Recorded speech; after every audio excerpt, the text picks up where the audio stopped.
preguntan fuerte, también podemos hablar fuerte. Sí. Yo chillo mucho, ¿eh? Vale. Pues vamos empezando, porque mientras viene... ¿Alguien tiene alguna pregunta para cualquiera? Aquí al fondo, vale. A capela. Sí.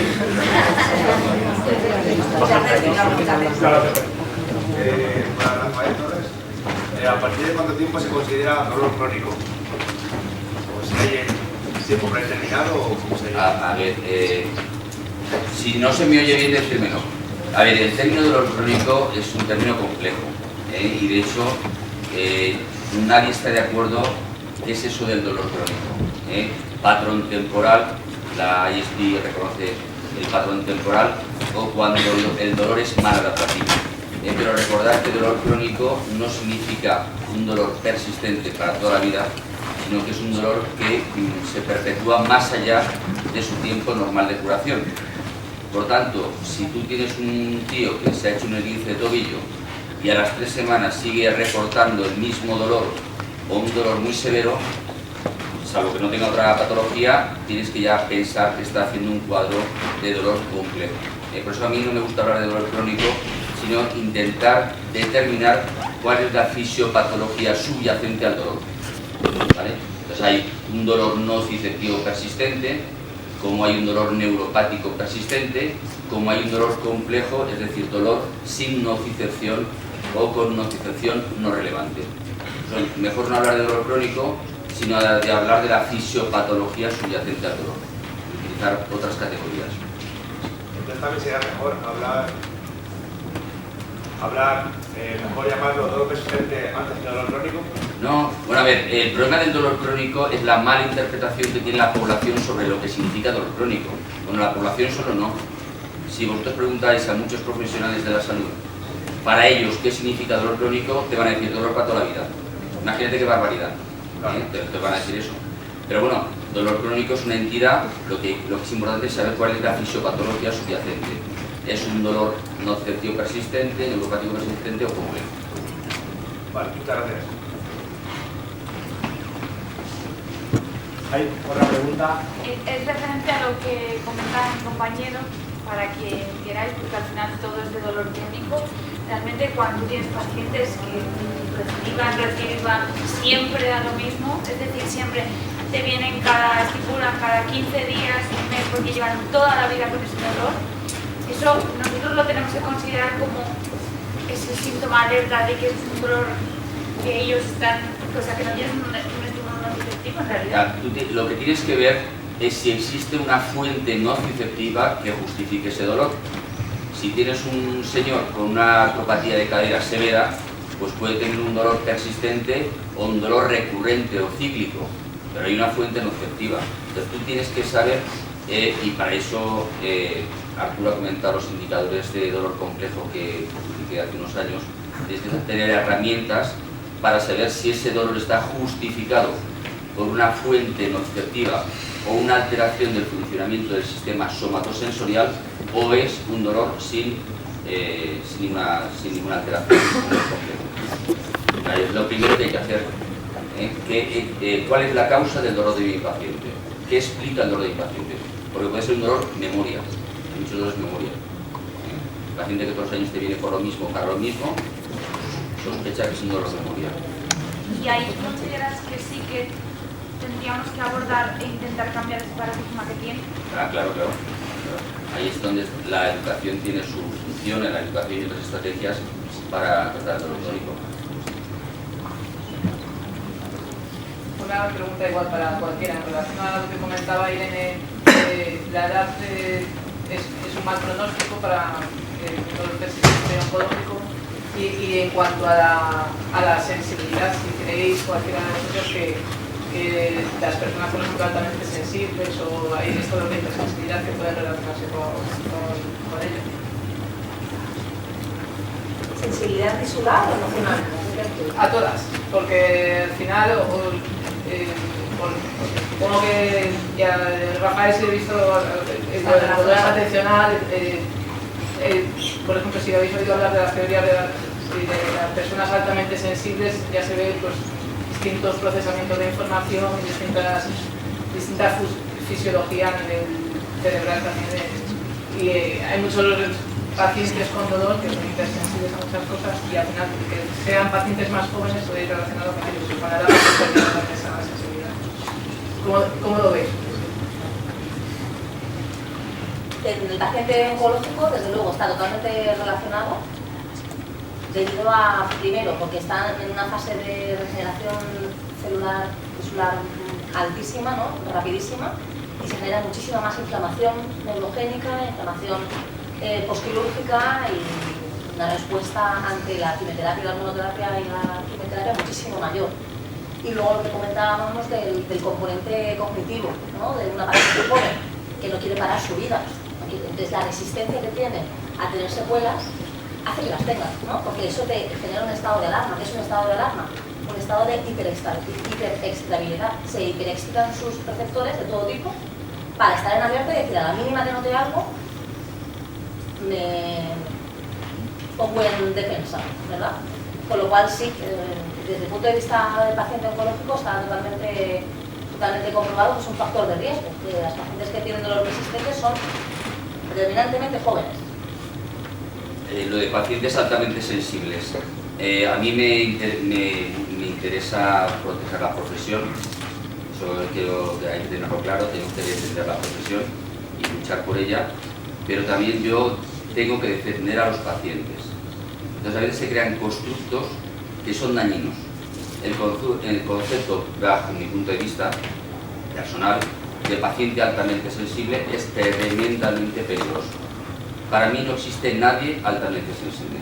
Para mí existen personas que en un momento de su vida sufren un proceso de hipersensibilización, pero es algo totalmente reversible. Hay que cargarse ese constructo, bajo mi punto de vista, porque entraña el concepto asociado de vulnerabilidad. Usted siempre va a ser altamente sensible y por lo tanto vulnerable. Yo creo que bajo mi punto de vista no hacemos ningún bien con el concepto de paciente altamente sensible.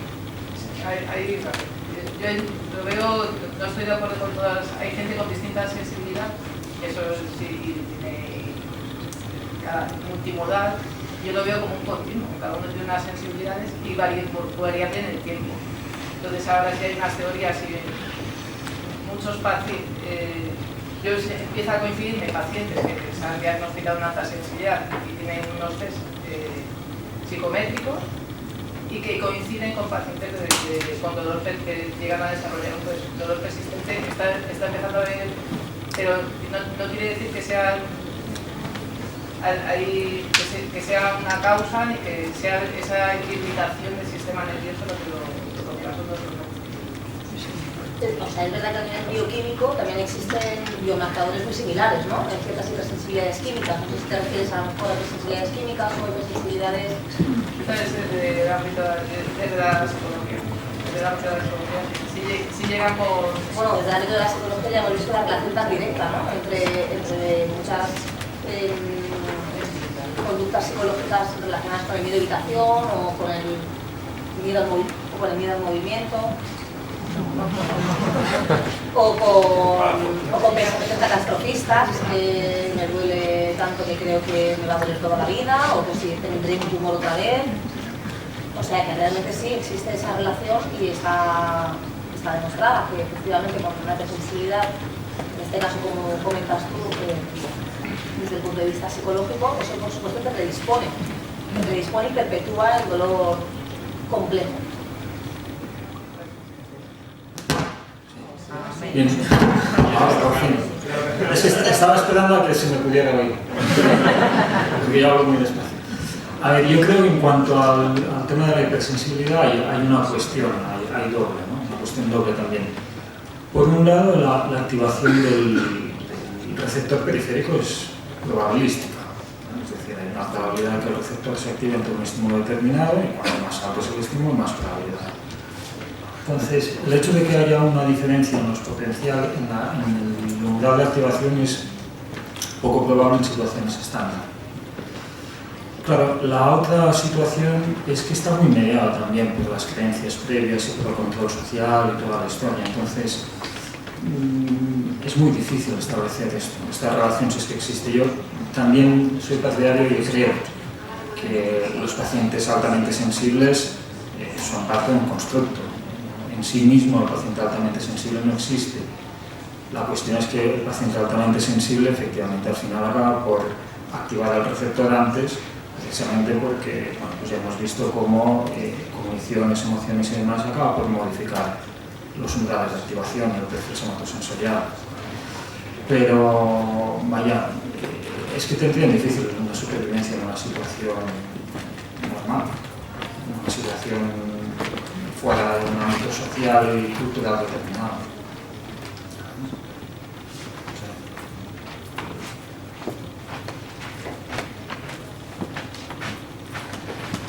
Bueno, pues Yo tengo varias. A ver, Tengo que tirar la mesa redonda, que vas acumulando. La primera es para Rafa, con el tema de que al final eso del penis in the brain y que yo soy hiperectoma. Hablas de distintas áreas cerebrales y esa red por defecto, que es la ínsula, que es el simulado, que si la prefrontal, pero luego cuando vamos a trabajar sobre el dolor, generalmente el ejercicio es una herramienta fundamental que lo que estimula sobre todo es el área motora, y cuando estimulamos a nivel cerebral lo que estimulamos generalmente es el área motora para conseguir la disminución del dolor. Entonces, como no suelen explicar por qué estimular el área motora y por qué es el gol estándar, me gustaría saber tu opinión personal de por qué se suele activar el cerebro, en este caso motora, para conseguir la disminución del dolor crónico en pacientes. A ver, es que me estás haciendo muchas preguntas. A ver, si tú me estás planteando que el ejercicio tiene una acción sobre la área motora y que eso justificaría la mejoría en el dolor. La pregunta, quita el ejercicio porque al final va muy conectado al área motora, porque el ejercicio, como te ha dicho Arturo, que produce esas acciones físicas, también produce acciones a nivel cerebral. Pero cuando haces una estimulación transcránea, generalmente el punto motor es el gol estándar para trabajar el dolor. Entonces, en ningún momento has mencionado la corteza motora, que me gustaría saber tu opinión personal de por qué crees que se suele estimular la corteza motora y no se suele estimular dorsolateral prefrontal, que no tiene los mismos resultados, o intentar estimular ínsula o cingulada. Pues, ¿sabes lo que voy a contestar? Que como yo no tengo ninguna experiencia en estimulación transcraneal, no te puedo contestar esa pregunta. Lo que sí que está claro, si sirve de algo, es que el 60% de las vías de las neuronas de amplio rango dinámico no van a S1, sino van a área motora suplementaria. Entonces, a lo mejor, como hay mucha nocicepción de las neuronas de amplio rango dinámico, a lo mejor es una buena diana el área motora o área motora suplementaria. Yo sé que es área motora suplementaria, pero como no tengo experiencia en ese campo, no te puedo contestar. Vale, si tampoco lo explica mucho, pero simplemente como estamos acostumbrados en la ingeniería a esa neuroimán, pues sí. Y luego, otra pregunta, radicalizando un poco, y esta es para todos. Cuando hablamos de educación, pues al final es convencer a tu cerebro de que convence a tu cerebro. Entonces es un proceso largo. Entonces muchas veces me parece o me suena, y más conociendo cómo somos los fisioterapeutas, me suena un poco como al coaching. Entonces parece muchas veces que parecemos un tema de que somos con lo de ciencia del deporte haciendo coaching, cuando parece que puede ser un trabajo más de un psicólogo dentro de ese trabajo interprofesional. Entonces me gustaría si me podéis aclarar cómo es nuestra parcela dentro de esa educación en comparación con lo que puede hacer un psicólogo en ese trabajo de dolor crónico. Yo voy a dar mi opinión y el resto que dé su opinión. A mí lo del coaching me pone muy nervioso, porque el coacher, ¿ese qué es? No sabemos si es psicólogo, no es psicólogo, es un coacher, vamos a ver, coacher, por Dios. Vamos a ver, el trabajo que hacemos es el trabajo que está dentro de las competencias del fisioterapeuta, que es la educación en salud, aquí en concreto educación en dolor. Y además es un proceso donde sabemos que cambiando las cogniciones cambiamos el dolor. Como sabemos actualmente que seguramente el efecto del ejercicio, bueno ya lo sabemos, no tiene ningún efecto en dolor. Programas de ejercicio para dolor no tiene ningún efecto o poco efecto en las variables físicas del paciente, modifica muy poco o nada, y sin embargo tiene un efecto potente en el dolor. Y seguramente porque modifica las expectativas, porque hace intervenir el fenómeno de violación de expectativas, yo esperaba que me doliera haciendo esto y ya no me duele, y sobre todo porque modifica las creencias. permites al paciente experimentar el éxito en el rendimiento físico, lo que es un potente modificador de las creencias. Entonces, si modificamos las creencias, modificamos el dolor. Porque es que realmente los seres humanos somos fundamentalmente seres cognitivos. Lo que nos diferencia de los animalitos es el desarrollo del prefrontal. Somos altamente cognitivos, por tanto, la educación en dolor es tan potente. Y no es un proceso largo.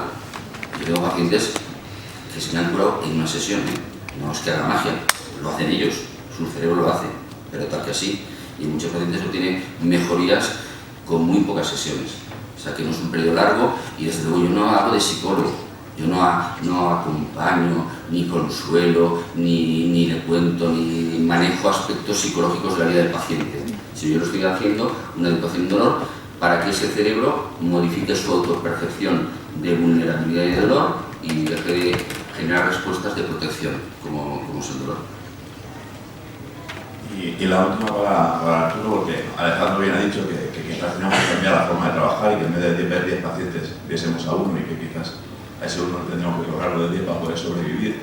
Entonces, como muchos somos clínicos de clínicas privadas, ¿algún consejo? Tú que trabajas también en clínica privada con ese paciente de dolor crónico que va a ser un trabajo largo en el tiempo, alguna estrategia comercial que nos pueda ayudar para intentar vender, entre comillas, ese producto tan maravilloso del que estamos hablando? No. Vale.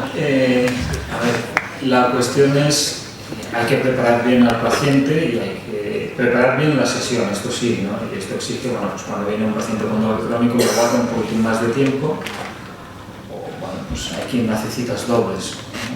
Pues citamos una visita normal, pero hacemos doble visita y vas a pagar 2 visitas en un día. Y esto te da el tiempo para poder hacer un buen trabajo, tanto primero con educación y demás, y después exponerlo a las actividades para que vea, pues eso, que experimente el éxito. En cuanto a la manera de venderlo, no te puedo dar ningún consejo práctico en este aspecto. Sí que, bueno, una preparación y planificación de la agenda es lo único que podría decirte, ¿no? Porque sí es cierto que a veces los pacientes con dolor crónico complejo necesitan mucho tiempo, ¿no? Necesitan que pases mucho tiempo porque, bueno, pues no han experimentado el éxito y demás entre sesiones y necesitan que reafirmes cosas y poco a poco, bueno, pues muchas veces las visitas pueden ser mucho más rápidas, ¿no? Y a la parte que dijéramos quizá un poquitín más práctico, ¿no? Habrá trabajo práctico de exposición. Lo que sí, en cuanto a la pregunta anterior, yo añadiría que muchas veces especialmente la educación en dolor funciona cuando no necesita después de una estrategia de exposición. Es decir, cuando el paciente entiende también aquello y es capaz por sí mismo de crear, de ir explorando por sí mismo sus capacidades. Entonces yo creo que es mucho más potente que cuando tenemos que plantear, bueno, pues ahora esto más un poquito más. Y ahí sí te diría que ahí puede ser lento. Algunos pacientes pueden necesitar un poquitín más de tiempo que otros para aprender, porque tienen, bueno, pues les da un poquitín más de miedo pues, subir un escalón, por ejemplo. Y bueno, pues mira, oye, he subido un bordillo así y me di cuenta de que me funcionaba. Y hay otros pacientes que, sin embargo, tienen capacidades físicas suficientes, con unas pocas visitas aprenden la situación, entienden qué les está pasando y pueden saltar directamente. Ese sí puede ser un proceso lento, pero aún así creo que si es eso, cuando el paciente va explorando por sí mismo hay que darle tiempo para que explore. O sea, que en consulta tampoco al final va pasando tanto tiempo. No sé si respondo a la que me has hecho a mí, entiendo que no demasiado bien. A la otra no lo sé. Gracias. Si me permites, a mí me gustaría añadir algo a la pregunta de... Porque también trabajo en clínica privada, o sea, en práctica privada, y esto que tú dices duele, ¿no? Caray, si le tengo que cobrar a uno lo que le cobraría a 10, ¿qué vamos a hacer, no? ¿Qué va a ser de nosotros? Y ahí es porque es una cosa también multimodal, o sea, no depende solo de los fisioterapeutas, depende de la sociedad en general. En la medida en que congresos como este, divulgación en las redes sociales de calidad, en las revistas adecuadas, en los libros adecuados, o sea, haciendo divulgación, vamos a hacer que ya el público nos pida este tipo de abordaje. Mientras tanto, claro, es un porcentaje de población tan pequeño que puede acceder, y también nosotros, nuestra manera de abordar desde el modelo biomecánico o cambiar, o hacer pequeños cambios, ir introduciendo a las habilidades propias hasta ahora conocidas o típicas con las que el público pide a un fisioterapeuta o espera que un fisioterapeuta responda, si le vamos añadiendo estas habilidades, vamos a ir generando una pequeña transformación que tarde o temprano inclinará la balanza y claro, si la mayor parte del público viene pidiéndolo, pues vamos a poder moderar esos precios. Y ya ni te cuento en la atención pública, que esta mañana Federico Montero nos ha dado una buena lección de cómo debemos movernos también y ir a pedir en las instancias que tienen que mover esos hilos para que todo esto ocurra. Pero no es una sola figura la del fisioterapeuta, ¿no? Sino para mí la palabra es divulgación. ¿Dónde se divulga? ¿Cómo se divulga? Y cómo se lleva a que el público en general lo conozca, y así va a poder facilitar eso, que no le cobremos a uno lo de 10. No sé si he ayudado un poco a la respuesta, pero era una pequeña aportación. Gracias. El tratamiento que hacemos es el más barato del mundo. Para el dolor, más barato del mundo. La verdad, me sale mal cortar porque ahora parece que estamos en el momento más interesante. No sé si hay tiempo a una última pregunta, porque tenemos que concluir para empezar con los actos del 20 aniversario. Sí, yo quería hacer una pregunta para Rafa también, en torno a lo que has comentado al principio de la ponencia, de que toda la neurociencia del dolor crónico todavía está en pañales. Quería preguntarte si vamos a salir alguna vez de esos pañales y de ser así, ¿cuándo consideras que vamos a poder decir que hemos pasado a una segunda fase de comprensión a la complejidad de todo esto que nos habéis presentado, y de que parece que a medida que se investiga más, la complejidad, lejos de disminuirse, casi que aumenta a día de hoy? A ver, la evolución en el mundo de la neuroimagen es brutal. Yo cuando empecé a estudiar neuroimagen, hace ya unos cuantos años, todos únicamente estudiamos redes por defecto. No había salido las redes saliencia, las redes atencionales no pintaban demasiado. O sea, esto está... Y además el aumento del número de técnicas que se están explorando ahora son complejísimas, muy diversas. Es decir, que se va a avanzar muy rápido y vamos a saber más cosas, pero nos vamos a enfrentar con una barrera, que es la barrera del misterio de la consciencia. ¿Eso de la consciencia qué es? Y eso que hay Edelman, muchos investigadores, Andy Clark, están investigando a ver eso de la consciencia qué es. ¿Llegaremos algún día de saber dónde está la consciencia? Si está en el cerebro y cómo se genera la consciencia. Bueno, hoy se hablan de redes talamo-corticales, pero ¿realmente llegaremos a saber un día dónde está la consciencia? Pues yo no lo sé. Esa será la gran barrera. Bueno, pues muchas gracias de nuevo a los ponentes y a todos vosotros y vosotras por haber participado en esta sesión científica del Día Mundial de la Fisioterapia. Damos por finalizada esta parte científica y a continuación vamos a empezar con los actos del 20 aniversario. Muchas gracias.